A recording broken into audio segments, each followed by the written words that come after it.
नमस्कार, मैं सतीश भारद्वाज नगर की सिटी हलचल में आपके सामने प्रमुख घटनाओं का विवरण देना चाहता हूं। हैंडलूम एसोसिएशन के प्रधान रमेश वर्मा एवं 2 अन्य उद्यमियों के खिलाफ जालसाजी का मुकदमा दर्ज। दवा कंपनी ने अपनी take home your dream car का ड्रा निकाला। सांसद संजय भाटिया ने प्रेस के समक्ष दावा किया कि जल्द रैपिड रेल परियोजना पर काम पूरा होगा। रिफाइनरी के लैंड लूजरों की आमदनी घटने से इनमें रोष। एक्सप्लोररों द्वारा पानीपत में home finishing cluster private limited के निर्देशकों रमेश वर्मा व मदन बटला व राम बुद्धि राजा के खिलाफ चांदीबाग थाना पुलिस ने तीनों के खिलाफ धोखाधड़ी व जालसाजी का मामला दर्ज कर लिया है।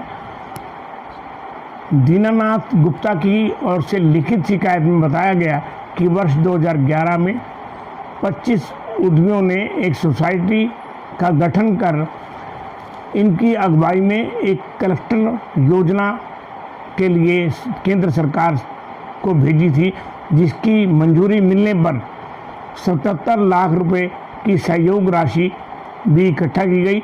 पर इन तीनों निर्यातकों ने उसी नाम से एक और सोसाइटी रजिस्टर्ड कराकर सबको ये संदेश दे दिया कि योजना रद्द हो गई है और धीरे धीरे सबके पैसे वापस कर अपनी निजी सोसाइटी के नाम सेक्टर 28 में एक प्लाट अलॉट करा लिया। 2016 में रुपए लौटाए गए। वह 28 जून 2016 को पैसा देने वाले सदस्यों ने मीटिंग कर सारे मामले की शिकायत तत्कालीन उपायुक्त पानीपत को कर दी, जिसकी जांच का जिम्मा सीटीएम को सौंपने पर फर्जीवाड़ा सामने आया। डीसी ने ईओ को प्लाट रद्द करने के लिए पत्र लिखा। औद्योगिक सेक्टर HISDC को मिलने पर अफसरों ने डीसी की जांच को दरकिनार करते हुए 4200 मीटर का प्लाट आरोपियों को दे दिया। जब पुराने सदस्यों को पता चला तो दीनानाथ गुप्ता ने तीनों के खिलाफ चांदीबाग थाना में धोखाधड़ी का मामला दर्ज कराया। रमेश वर्मा और उसके साथियों का कहना है कि सारे आरोप गलत हैं। क्लस्टर की उस योजना में 75% पैसा केंद्र सरकार और बाकी हरियाणा सरकार और उद्यमियों को भरना था, पर केंद्र से योजना रद्द होने पर हमने नई सोसाइटी बनाई है जिसके नाम प्लाट आवंटित हुआ है। गुप्ता हमें ब्लैकमेल कर रहे हैं और 4 लाख के 7 लाख रुपए मांग रहे हैं। हम इन पर मान आदि का मुकदमा कर दूध का दूध और पानी का पानी कर देंगे। जबकि गुप्ता दीनानाथ ने एक प्रेस वार्ता का आयोजन कर इस बात का दावा किया कि सारे मामले में धोखाधड़ी हुई है। इसकी सबसे पहले अलॉटेड प्लाट को रद्द किया जाना चाहिए और फिर जांच में दोषी पाए जाने वालों को कानून के मुताबिक सजा मिलनी चाहिए। इंडस्ट्रियल एरिया में 36 वर्ष से स्थापित दवा कंपनी ने शुक्रवार को अपनी take home your dream car scheme 2019 का लकी ड्रा निकाला। सर्वाधिक बिकने वाली दर्द निवारक लेबार्डिक टैबलेट पर ड्रा में 150 से अधिक कर्मचारियों ने ऑनलाइन भाग लेकर कंपनी के जयपुर हेडक्वार्टर पर कार्यरत विशाल सक्सेना तथा महेंद्र जाशील को 2 कारें देकर 10 आइटम कारें देकर सम्मानित किया। 2 बुलेट बाइक श्रीधर मालवीय व शुभम देव। इस अवसर पर कंपनी के चेयरमैन अजय भाटिया व MD संजय भाटिया, डायरेक्टर पराग भाटिया भी मौजूद रहे।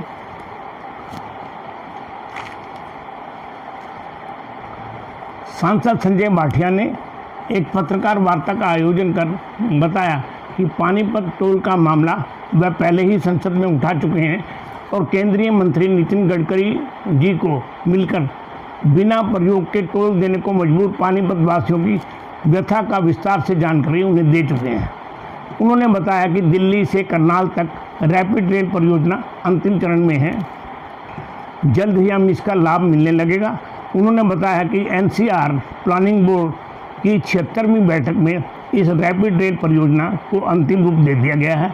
पहले यह केवल दिल्ली से पानीपत तक थी, जिसे मेरे अनुरोध पर बढ़ाकर अब करनाल तक मंजूर कर लिया गया है। प्रति किलोमीटर अब इस पर 1.3 करोड़ रुपए की लागत आएगी।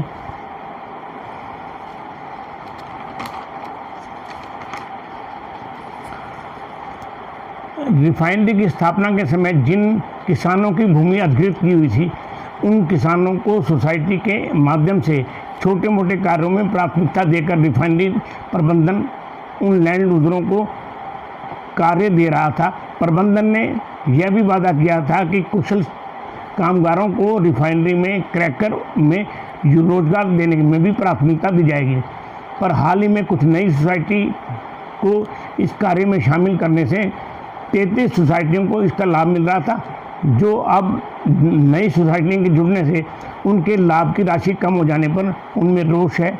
रोजगार पा रहे किसानों का आरोप है, हमें सोसाइटी बढ़ाने पर आपत्ति नहीं है, अगर सोसाइटी बढ़ती है तो हमें प्राप्त लाभ कम न हो, उन्हें कोई इतराज़ नहीं है।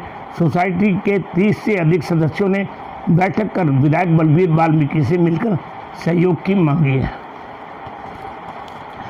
कंपनी के जीएम एस.के. त्रिपाठी ने माना यह मामला कुछ नई सोसाइटी जुड़ने से उत्पन्न हुआ है, जिसकी भूमि अधिकृत नहीं हुई थी, वह आसपास के रहने वाले थे, उन्हें उनकी सोसाइटियों को भी इस कार्य में जोड़ा गया है।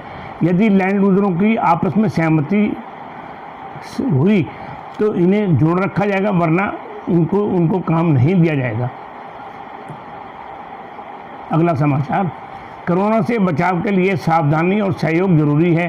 पहले 100 केस मिलने से 3 महीने लगे थे, पर अब 5 दिन में संक्रमितों की संख्या 100 मिल रहे हैं। अब सामूहिक संक्रमण बढ़ रहा है, इसका मुकाबला करना है तो सोशल डिस्टेंसिंग और मास्क बहुत ही ज़रूरी है। करनाल के प्रताप स्कूल की शिक्षिका की नौकरी जाने पर तहसील के अधिकारी और स्कूल प्रबंधन पर उन्होंने गंभीर आरोप लगाए हैं, जिसकी वहां के तत्काल मौजूदा एसडीएम जांच कर रहे हैं और उन्होंने वादा किया है कि जांच में जो दोषी पाया जाएगा उसके खिलाफ सख्त से सख्त कार्रवाई की जाए। नमस्कार।